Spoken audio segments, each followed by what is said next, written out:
Good evening, everybody.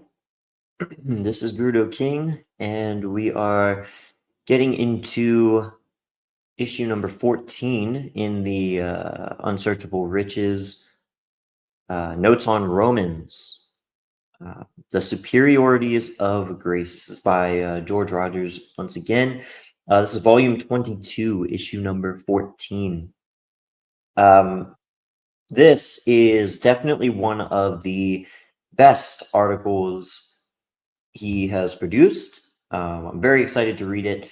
I've learned a lot, even on this reread, so it's extremely helpful to go through bit by bit, line by line, and get all these little nuances and eccentricities.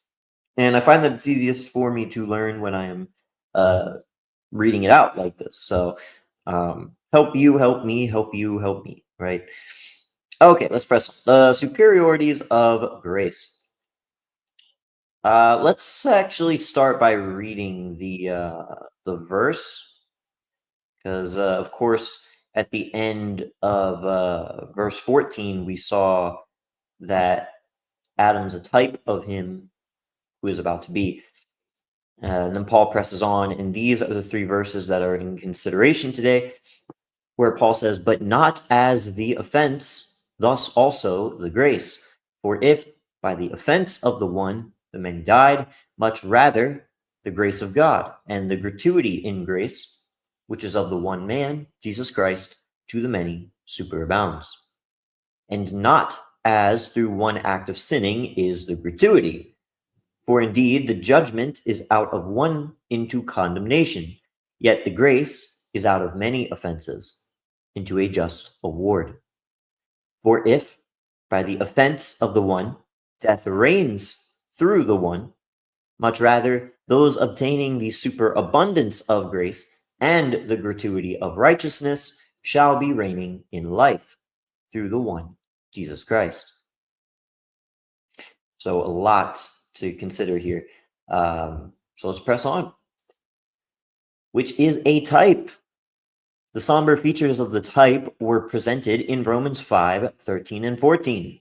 The superior values of the antitype are set forth in our present text, verses 15 to 17.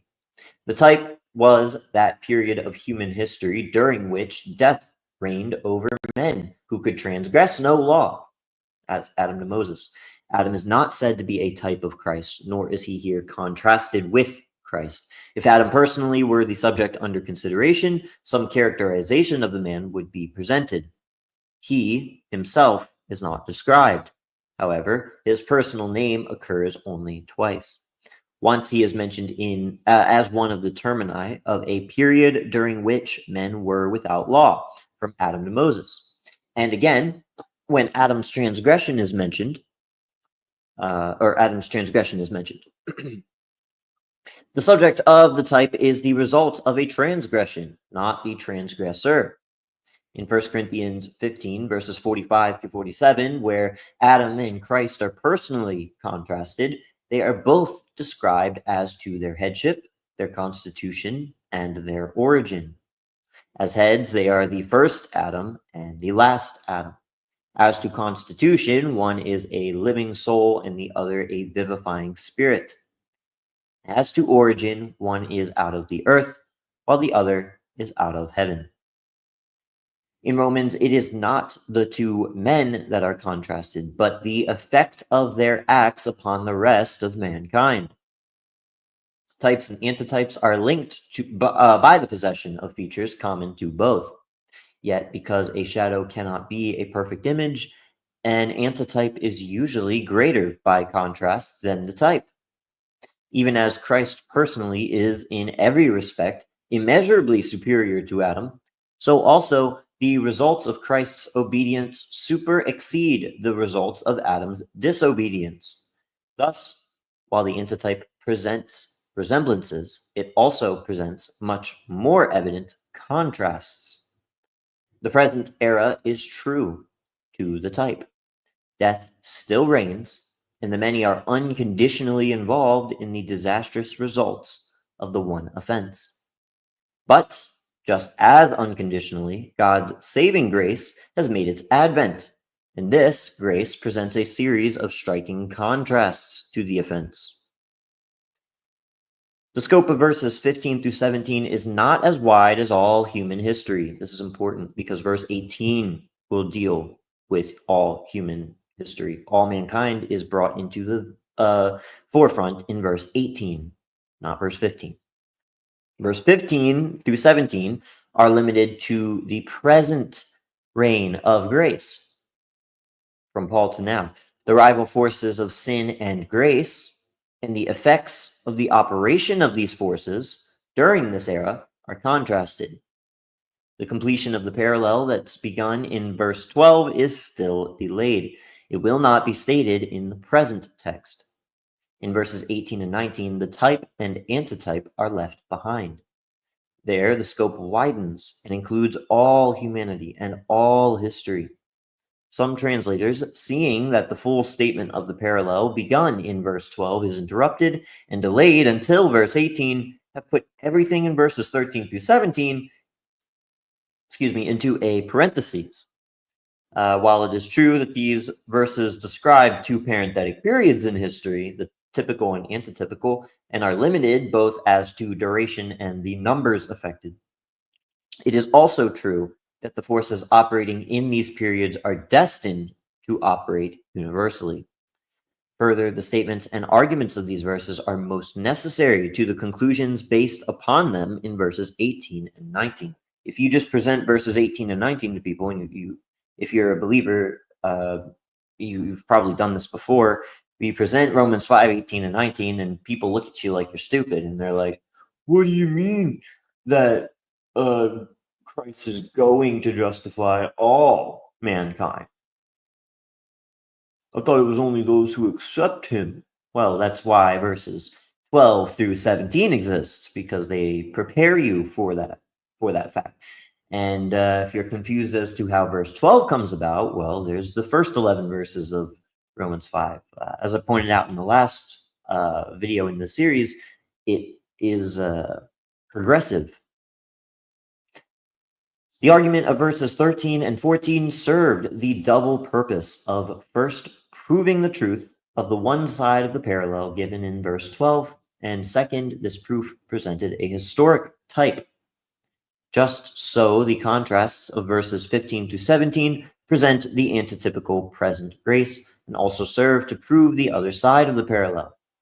Both sides of the parallel are stated completely in verses 18 and 19. The ultimate aim of the whole argument is to prove an exact correspondence in the extension of the results of the two men's acts to all humanity. The aim of the present verses is limited to a demonstration of the superiority of grace. The certainty of the extension of its saving power to all mankind is stated as a consequence in verses 18 and 19. The verses now under consideration have been called the most difficult in the New Testament. We do well to ask, what's the object of the writer? One has said that 5 times over in 5 verses, Paul repeats the same thing in different words. If that statement were true, it would at least show that Paul thought the subject was important. Yeah.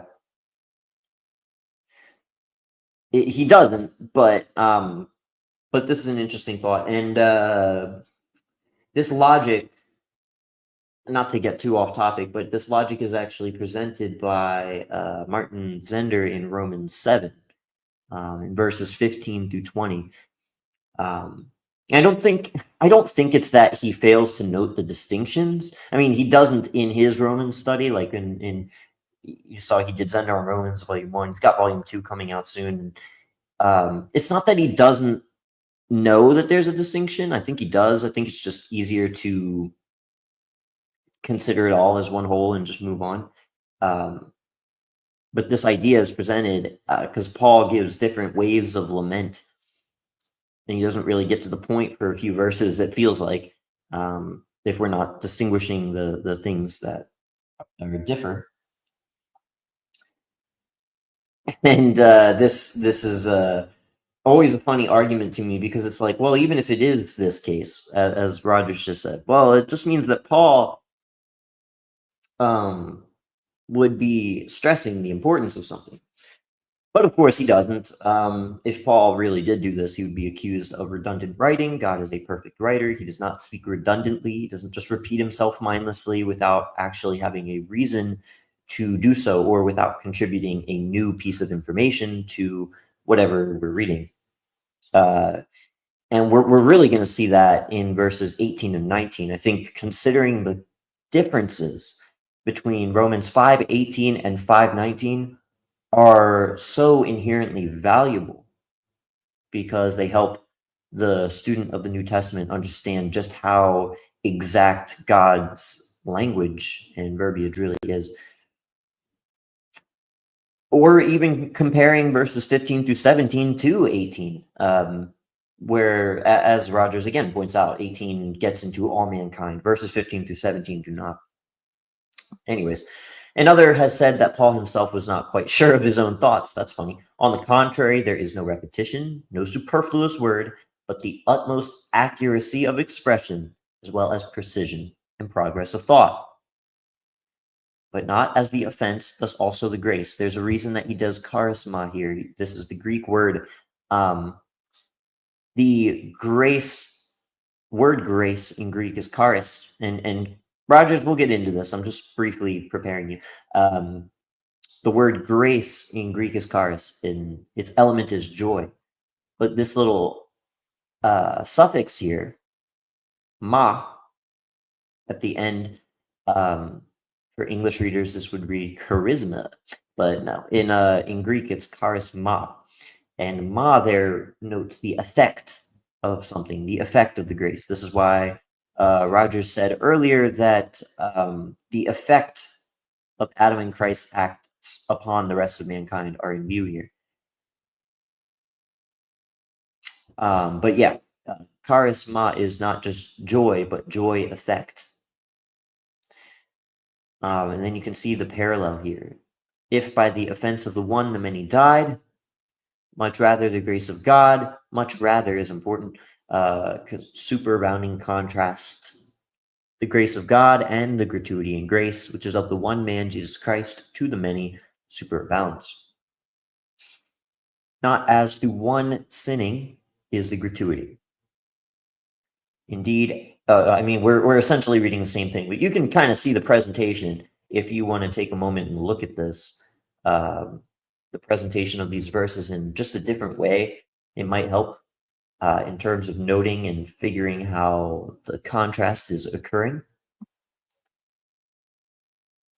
Starting in verse 15, that there is a difference between the type and the antitype is first stated, but not as the offense, thus also the grace. The offense and the grace are then contrasted. The offense is the disobedience of Adam, regarded not so much as sin, which is a failure, nor as transgression, which is an act of lawlessness, but as the effect of a false step, a moral fall, where he could have stood upright. The effect of such a fall was an offense against both God and man, because he hurt God's feelings, and then he screwed us over. It is the offense of the one which typifies the grace, which is of another one in its effects on the many. Herein is a resemblance between type and antitype. The many died in that typical era, and they still die in the present era, and from the same cause. The destructive force issues from the offense of the one. With this destructive force in contrasted the superior contrasted. Oh, okay. No, I don't think this makes sense. I hope it makes sense to someone. With this destructive force, in contrasted the superior saving power of the grace. Maybe he means in contrast with the superior saving power of the grace, the charisma, the introduction of which begins the presentation of the other side of the parallel missing from verse 12, but which is not formally stated until verse 18. The arguments for the contrasted superiority of grace strengthen and prove the assertions of exact correspondence yet to be shown. What is the charisma? For expounding its meaning, it is necessary to look at the word itself. Greek nouns differ in meaning according to their formation. In this verse, two words are translated grace. They are the words charis and charisma. The ma denotes the effect or result of an action, and when it's suffixed to charis, grace, it adds to it the idea of effect. If cis is suffixed to a noun stem, the idea of a process is given. For example, the stem of the verb krinein, to judge, is kri. If we suffix cis, we get krisis, judging, the process of judging, or the process of judgment, sorry. Should we add ma, we have kri ma, the result or effect of judging, the sentence pronounced. We shall have to distinguish between dikaio ma, the just effect, and dikaio sis, justifying the process. In the passage under consideration, there are several nouns formed by suffixing ma. One is dikaio ma, which in the concordant version is variously translated as just award, just statute, and just requirement, according to the demands of the context. Just what is the effect that ma denotes must be discovered by the reader of Greek. For example, the word hamartia is sin, but hamartema denotes some result or effect of sin. The meaning seems to be the penalty of sin. You could just also call it the effects of sin. Remove any potential confusion. Popular versions have aimed to bring out the difference between charis and charisma by rendering one grace and the other free gift, which latter does not preserve the root idea of grace as clearly as is desirable. The reason being because grace is not free. Grace did cost everything. It cost God everything. It cost his only son.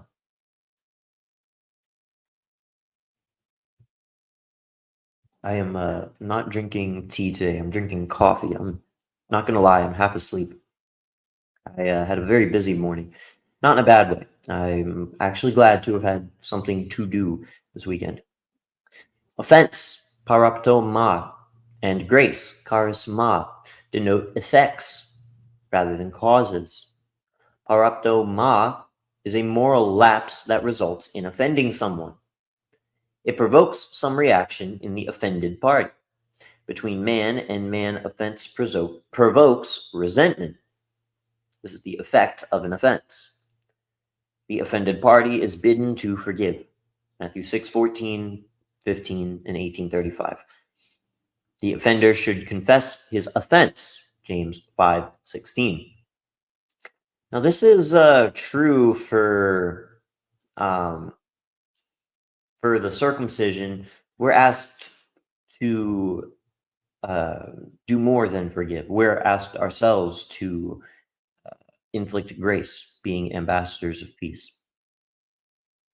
The offended party may react to the offense by inflicting a proper punishment, or on some ground that is satisfactory to justice, you may forgive.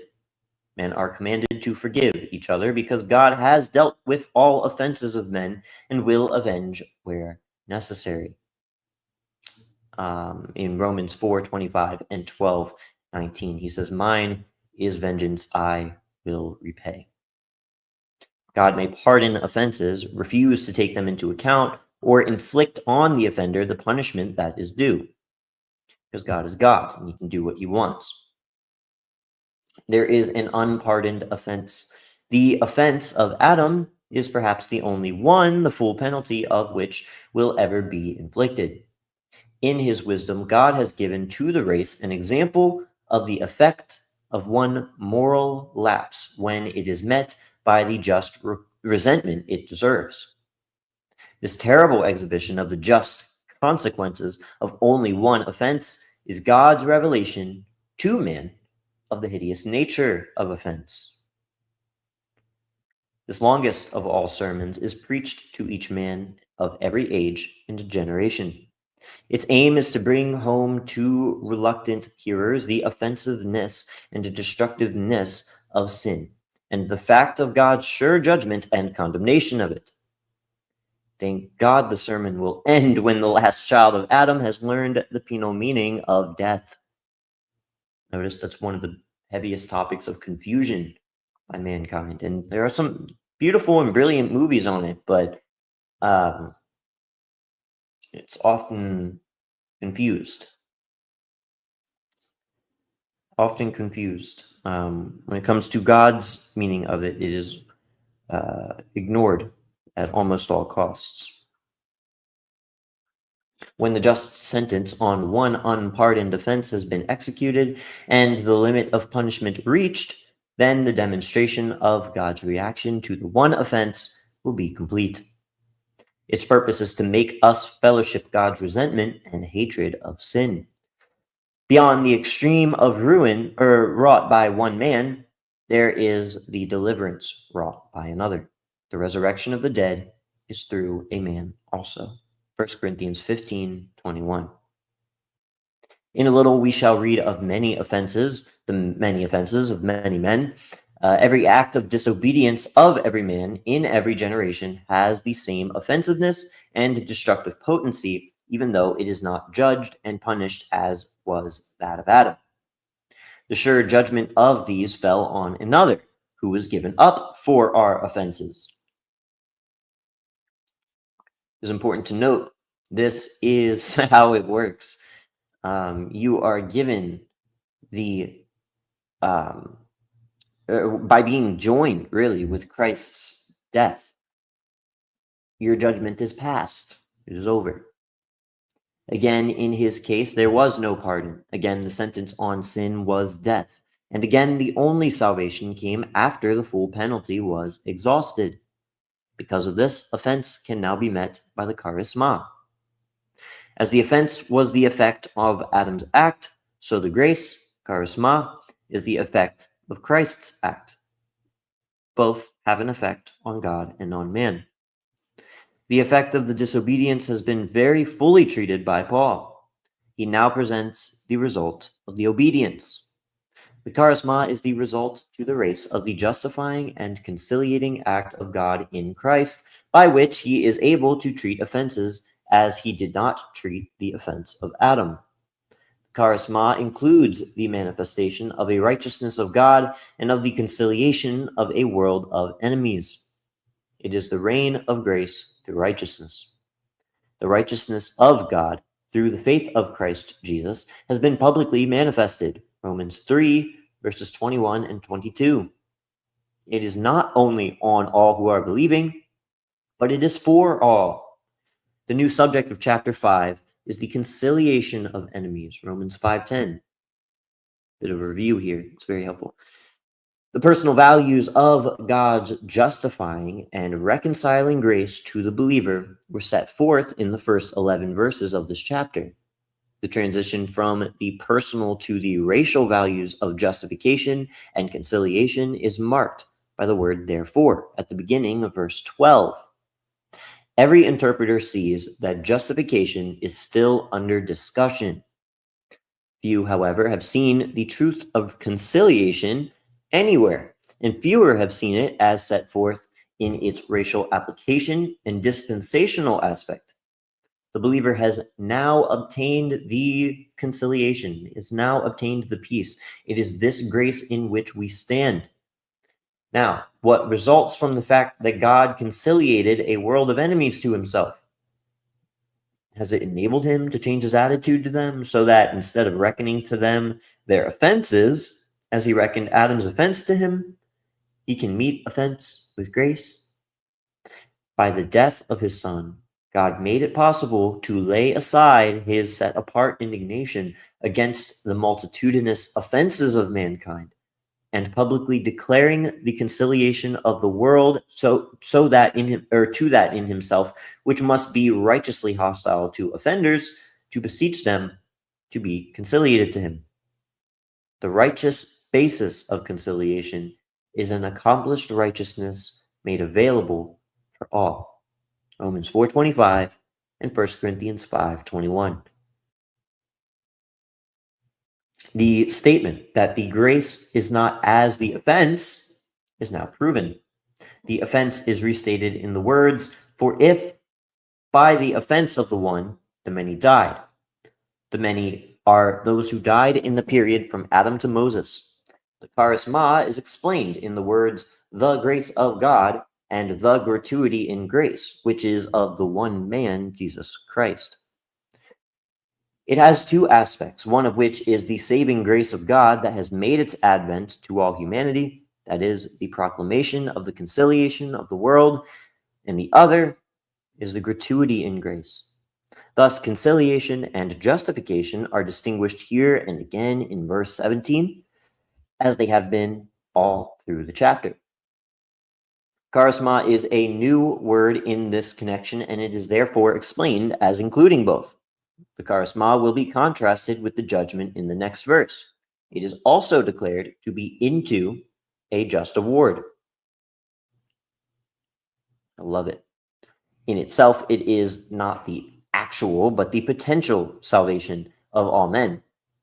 Conciliation is not reconciliation. Keep the distinctions in mind. And no, this is not a credence or an excuse to believe that not all would be saved, because the only real conclusion to this is still presented in verses 18 and 19. I'll admit this was something that concerned me at first, because I was like, what is Rogers saying? Is he saying that not everyone will be saved? But like, as it turned out, I had the memory of a goldfish, because the next verse after this, the one considered in this article, discusses the salvation of all. And I was like, okay, good, because I was like, that'd be really annoying. And to have such a good study and then just all of a sudden, nope.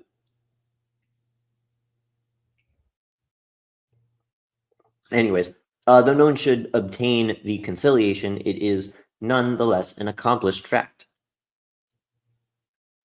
It could impact one singular individual, doesn't matter. It could impact nobody, doesn't matter. It's an accomplished fact. Its purpose was not primarily to effect a change in the enemies of God, but to enable God righteously to show grace to his enemies, right, without conceding weakness or foolhardiness. Some attempt to make katalage, conciliation, mean a change of attitude towards God on the part of the sinner. Such attempts rest, to use the language of Archbishop Trench, on a foregone determination to get rid of the reality of God's anger against the sinner. By his judgment of one offense, God has proven, beyond the question, the reality of his righteous indignation. His love and wisdom has found a ground on which he can prove the reality of his grace to all offenders by the provision of righteousness for all sinners and peace for all his enemies. The cross made more change in God than in man. Wow.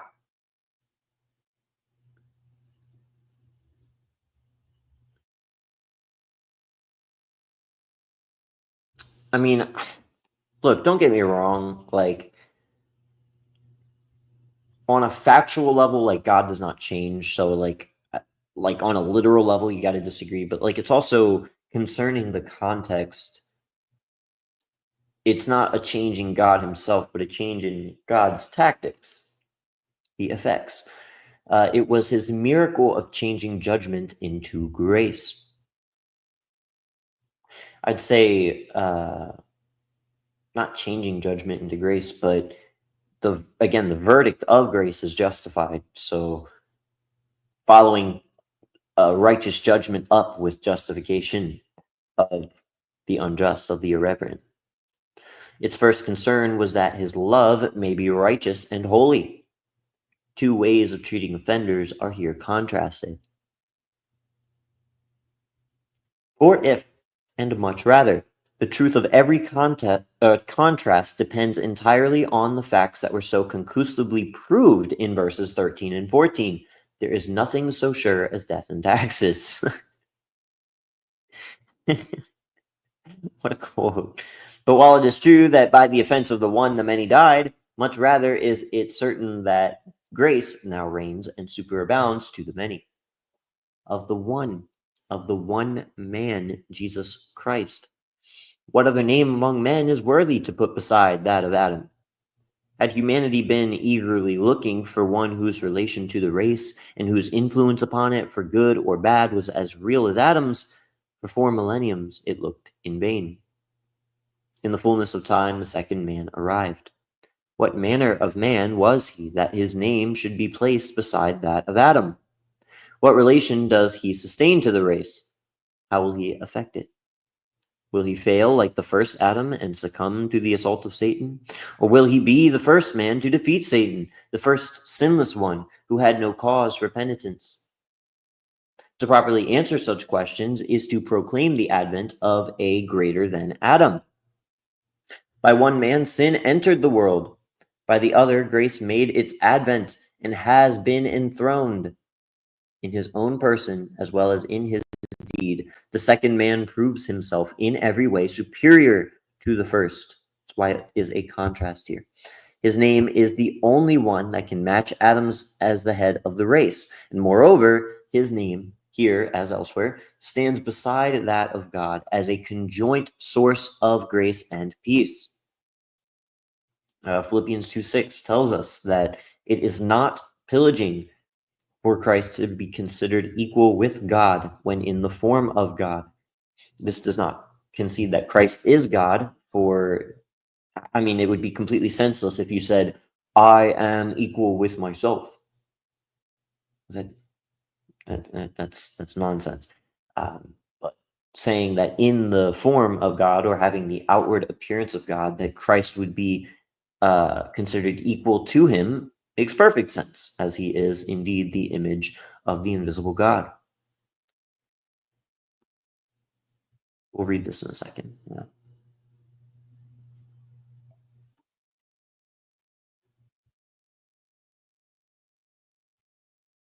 The many died, and to the many superabounds.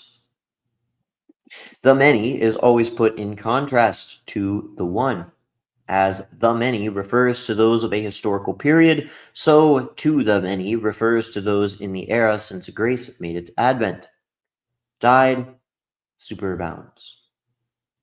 Does this seem a disappointing contrast? Are we tempted to alter a word? The Spirit, through Paul, states truth precisely. The facts are that in the past era, and in this, the many actually die, and that the charisma now superabounds to the many. Had the statement read that grace confers life and righteousness on the many, it would not agree with the facts. The offense of the one unfailingly slays the many, but despite the plenitude and potency of reigning grace, the many are not now constituted righteous. A comparative few are, and these are not the many, as some assert. If the many here meant the many brethren of the second Adam, it could have been shown that the charisma not only superabounds, but is proving itself as actually effective, as was the offense.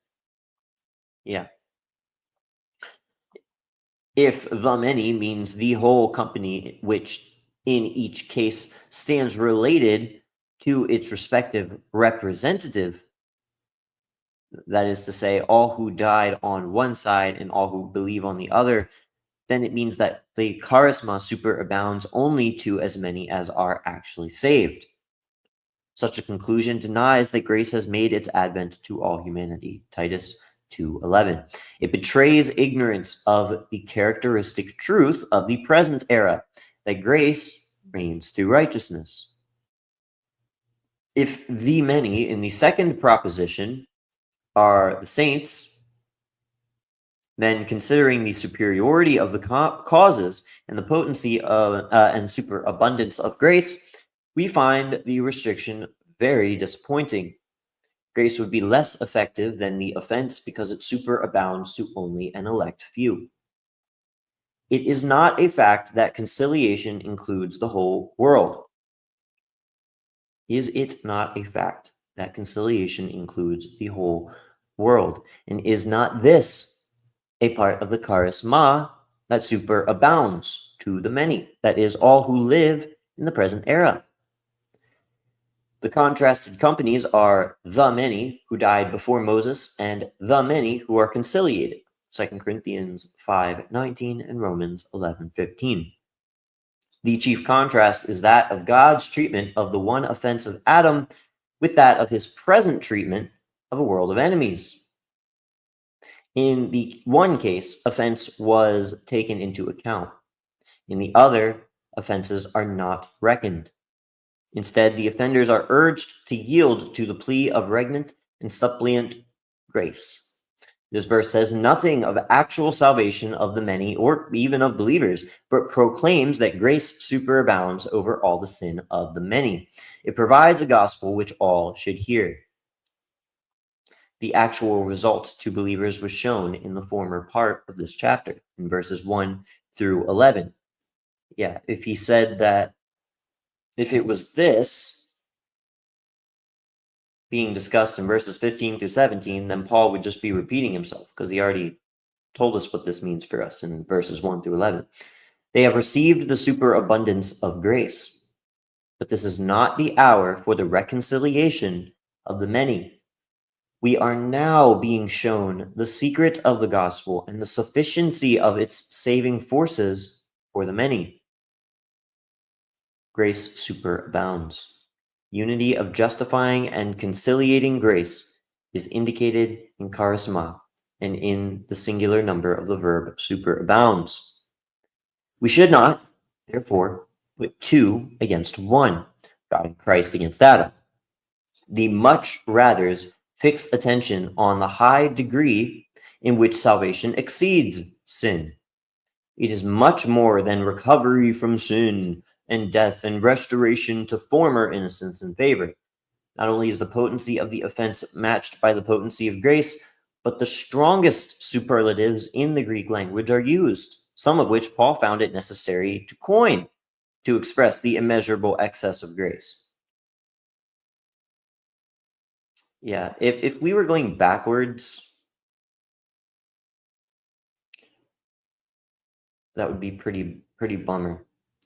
It's going to be a pretty big bummer. There is no proof that all we're doing in being part of the new creation is like going back to Adam. Yeah, it makes no sense. Grace is simply more certain and flows more freely and copiously than God's so terribly proven indignation. There is more in God's heart than holy indignation against sin. In inflicting the penalty, there can be no unjust overplus. But if he would show the riches of his grace by bestowing bounty, where's the limit? If in grace he is lavishing favor beyond need, who shall say him nay? Grace is not a counterpoise to death. It does not cancel the death penalty, nor does it reverse the effects of the offense. It does enable the believer to counterwork indwelling sin, but it does not save the flesh from crucifixion. The only salvation from the old humanity comes through crucifixion and resurrection. There is no thought of restoring what Adam lost. We are to be brought under a new headship, into a new humanity, and into a new creation, where God can dwell with a conciliated humanity till it is reconciled and he becomes all in all. Why excess and superabundance? Ask the Father why he gives the returned prodigal more than he needs. Such measureless disproportion of grace to need shows the love and grace of God to be capable of enduring greater strain than all the offenses and sins of all his creatures can put upon him. Some who rejoice to sing "Grace Enough for Me" have not yet the greater joy of declaring that grace now superabounds to the many. The charisma is an endowment sufficient to meet not only the needs of the many of the present era, but of all mankind, past, present, and future. Such superabundance reveals the truth that as God is immeasurably greater than his creatures, so his grace and love exceeds all their offense. Verse 16, and not as through one act of sinning is the gratuity. This second contrast shows another respect in which the type falls short of the antitypical grace. It also marks an advance from grace that superabounds to the same grace actually justifying.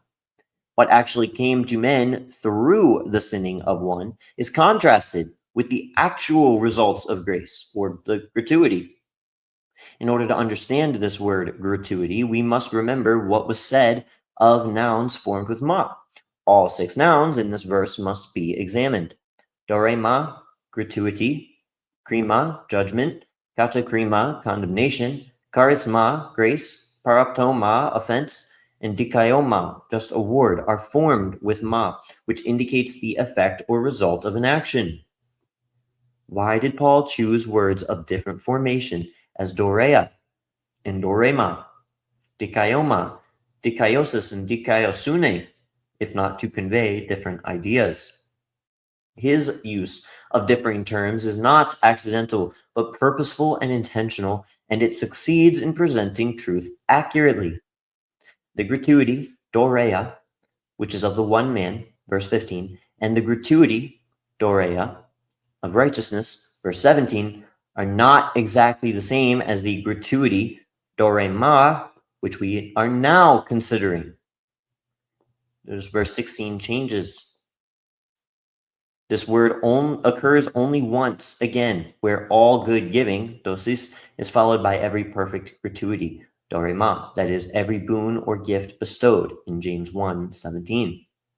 The dorea superabounds to the many. Oh man, I keep yawning. I'm really sleepy. The dorea superabounds to the many. The dorema is the result of its actual bestowal. The ma denotes that grace has become effective. The present contrast is one of positive effects on men. Each side of the contrast is next elaborated. What came through one sinning? The judgment is out of one into condemnation. What is the dorema? It is a just award. The charisma is out of many offenses into a just award. 2 omissions are noticeable. There is no mention of much rather, nor of the many. Those who obtain the gratuity are comparatively few. When the many is found on one side of a parallel statement, it is found also on the other. The numbers affected on either side are not now in question. The contrasts are not between men, but between the judgment and the gratuity, out of one and out of many offenses, into condemnation and into a just award. For the divine judgment, dealing with one person's sin results in condemnation, whereas the divine charisma, dealing with many persons' offenses, results in a verdict of justification. Sin is looked upon from the standpoint of the judge who condemns it. Many offenses are dealt with from the standpoint of our Savior God. The charisma is here opposed to the krima, judgment. It was opposed to the offense in verse 15. The chief contrast of this verse is that the judgment dealt with one person's sin, or one person's one sin, while the grace deals with the offenses of a multitude. Because God in Christ dealt with their offense, the charisma superabounds and issues in a verdict of justification. The charisma did not deal with Adam's sin, nor take away his guilt, nor mitigate the severity of the condemnation. The judgment and the grace stand together in absolute and permanent contrast. There's no ransom from that condemnation.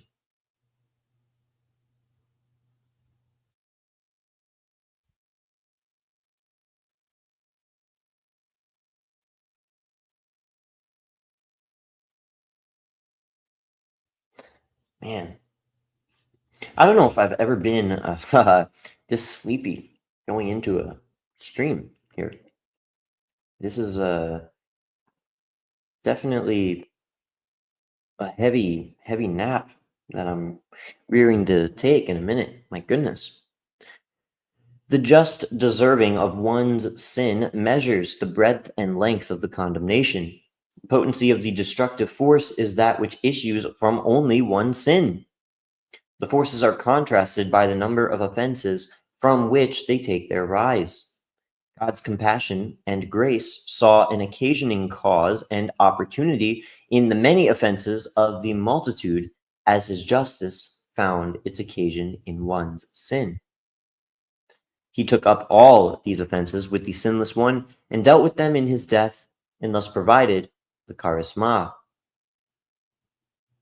Many offenses may be the offenses of many, but it is not the many here.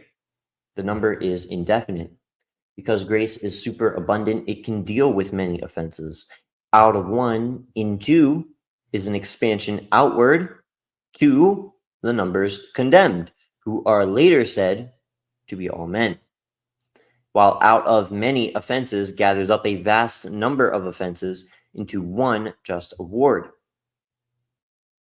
4 words should be studied together. They are justness or righteousness, dikaiosune, and just dikaioi, per verse 19, justifying, dikaiosis, in verse 18, and just award, per dikaioma. The difference between the last two is the same as that between poesy and poem, the former denoting something in process, the latter something achieved. I did not know poesy is the process of writing a poem. So that's cool.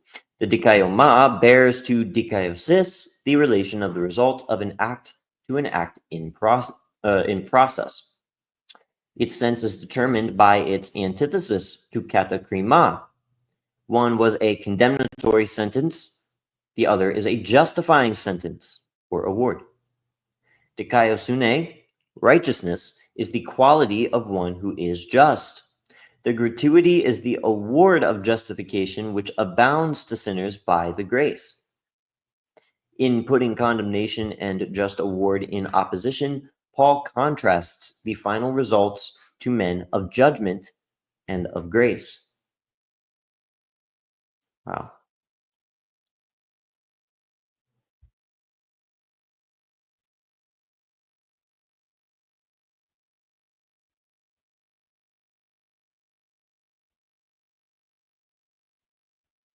Okay. It is sometimes asserted that the scope of this passage must be limited to so-called Adamic sin and death, and that deliverance is from that only.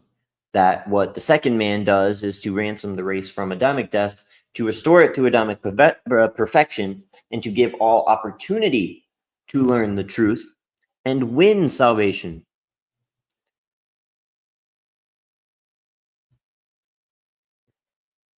Wow.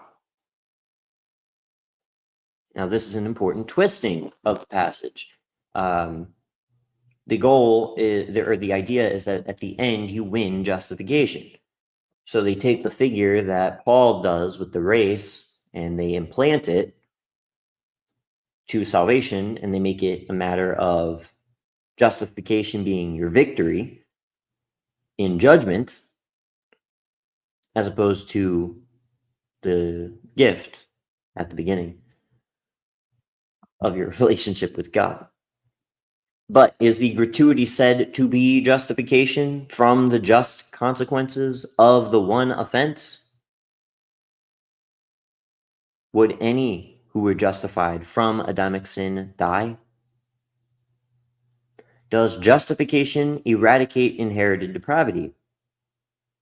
What kind of a justification is it that does not deliver from all penalties? The matter may be put to the test of experience. The grace, the gratuity, and the just award have been received by men for 1900 years. Have any escaped death? If the penalty must be paid, what would justification avail? The gratuity of justification does not deal at all with the one offense of Adam. The condemnation of that sin takes its course unhindered, but it does deal with the personal offenses of the many who are justified therefrom. let us not forget the superabundance of grace. There is no equivalence between Adam and Christ, between their work, or between the results. Christ is not a partial savior. The righteousness of God in him brings with it life and peace. And as the next verse shows, its recipients reign in life.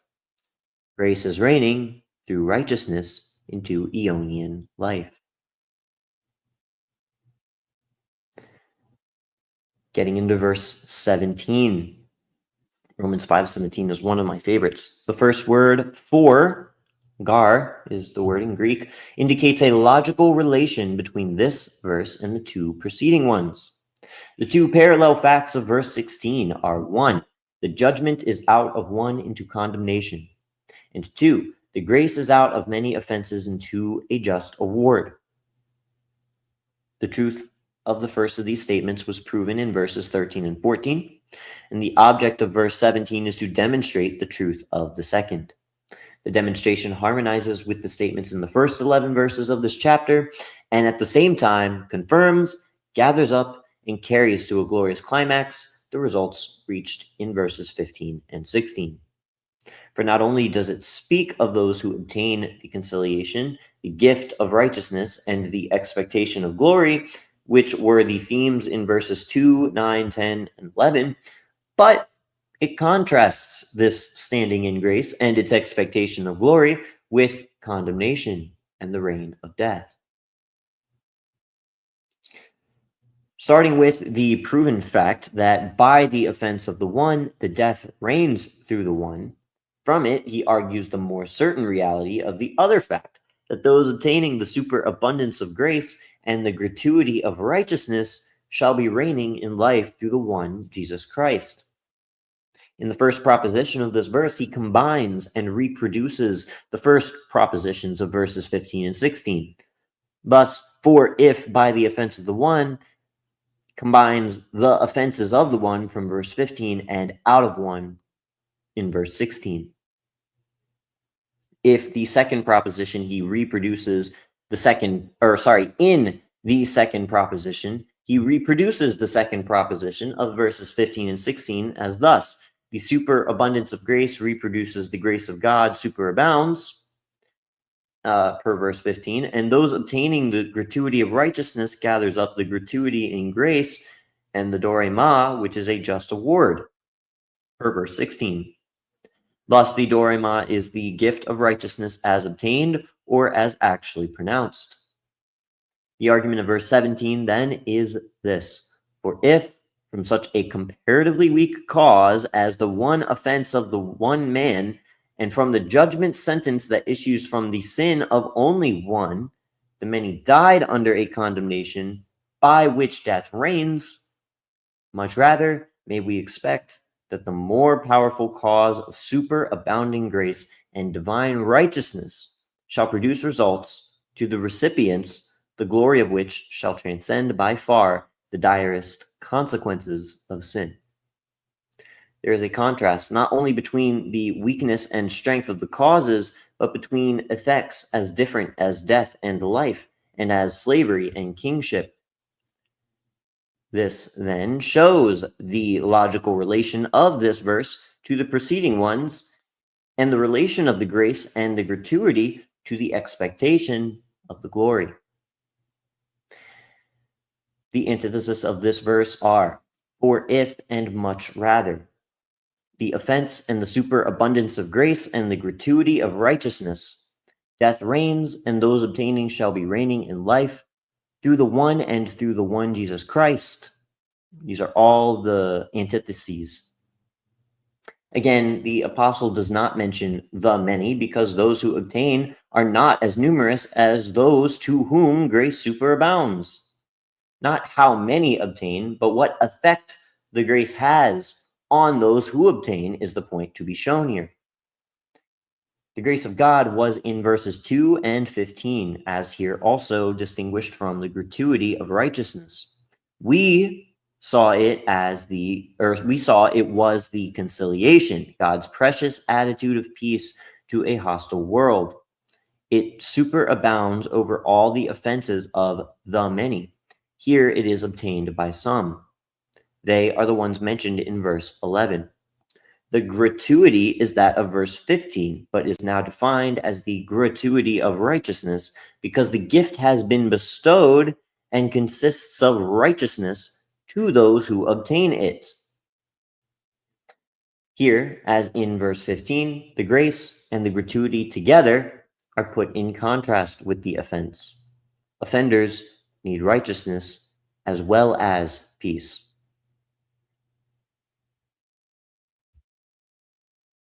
Instead of the many, we now read of those who are obtaining.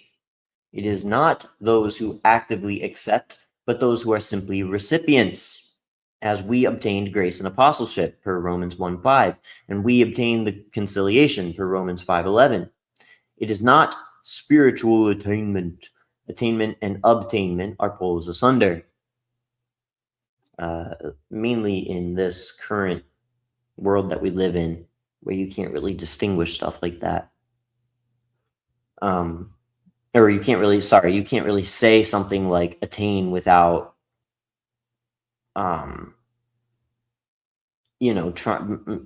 conceding that you're actively accepting something of your own volition, when in reality, your acceptance is a reception that is of God, not a cause. Romans 1:16 and 17. In view of the superabundance of grace, obtaining is the truer word.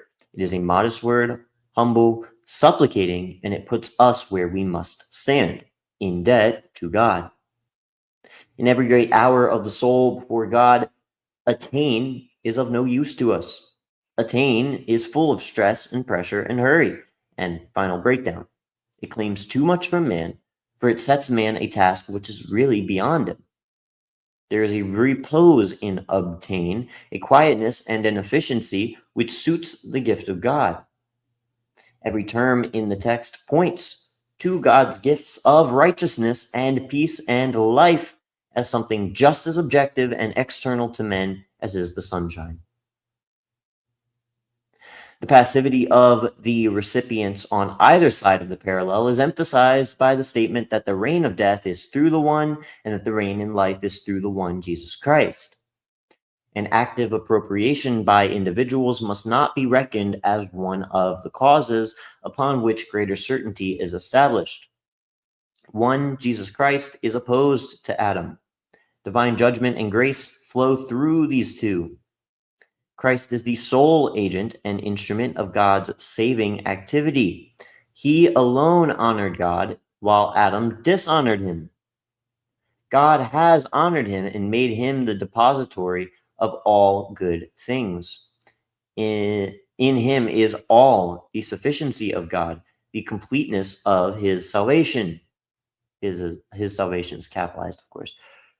Such a salvation sets forth the power of God and seeks no power in the recipients. Romans 1:16. The present tense, those who are obtaining, indicates those who, through all the generations of the present era, are made recipients of grace. It does not deal with the final results of the superabundance of grace.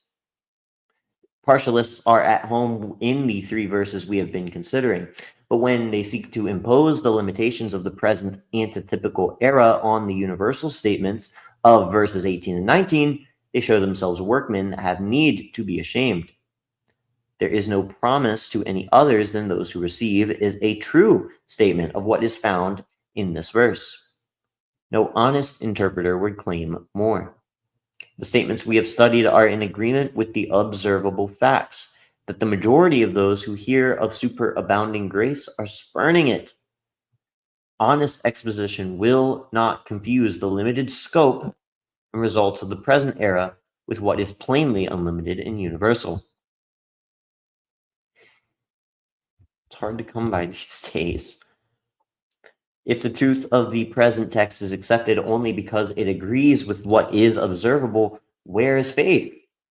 Every attempt to deny or limit the final and universal achievements of divine grace will prove as futile as was the attempt to destroy him who is the truth. Truth crushed to earth will rise again. The certainty of the reign of death is brought home to us continually. The Spirit of God uses the fact to prove the greater certainty that grace will confer righteousness, peace, life, and exaltation to lordship. The present reign of death is an order so firmly established that revolt against it would be useless. This tyrannous reign rests on the comparatively slight foundation of the single sin of a single sinner serves as a measure by which to establish the certainty of the reign in life. By dying, each individual yields compulsory tribute to the sovereignty of death. Under that tyranny, we are subject slaves whose freedom is narrowly restricted, so that instead of being free agents, we are made the agents of sin. Our subjection to any but God and Christ must cease. Slavery will give place to sovereignty, and we shall become voluntary agents of a divine beneficent will. Paul does not say life shall reign. Life does not make men subject, it enthrones them. Because life is linked with righteousness as sin is linked with death, the gratuity of righteousness leads to a reign in life. That reign is future, and it involves our resurrection from the dead.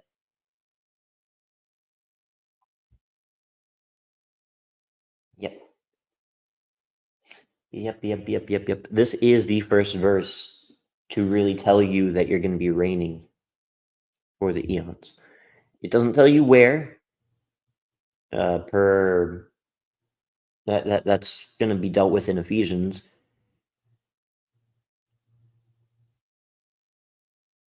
But it does present it here. Excuse me, I've yawned again. Oh my goodness, I can't even hold them in. Vivification is a triumphant reversal, the glory of which will outweigh all the dishonor of subjection to death. There is no restoration to the perfection of the soulish or psychical life that was Adam's, but an impartation of the spiritual and resurrection life of the last Adam.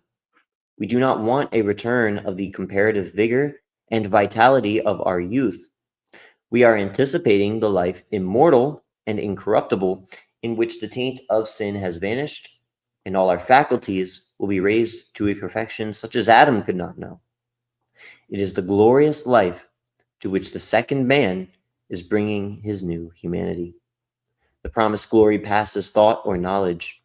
Only the Lord himself has reached it, and even he is patiently awaiting the day when we shall be glorified together with him and reign together with him, each of us actively exercising in righteousness and holiness such authority and power as Adam or any human potentate never wielded. What a life, and what a wonderful Savior. That is George Rogers once again. Romans 5:15-17. Beautiful article here. Definitely top tier, arguably the best one he's done so far. I love the actual breakdown of the Greek language. Really verifies what he's saying here, or helps to verify what he's saying here. All the questions have been asked and shown here now, or not asked, but shown here now. So you can read them and answer them if you so desire. I'm going to get some sleep. I am exhausted. Hey, Kat. Good to see you. We will be pressing on in Romans 9 soon. That's going to be it for me. Grace and peace, guys.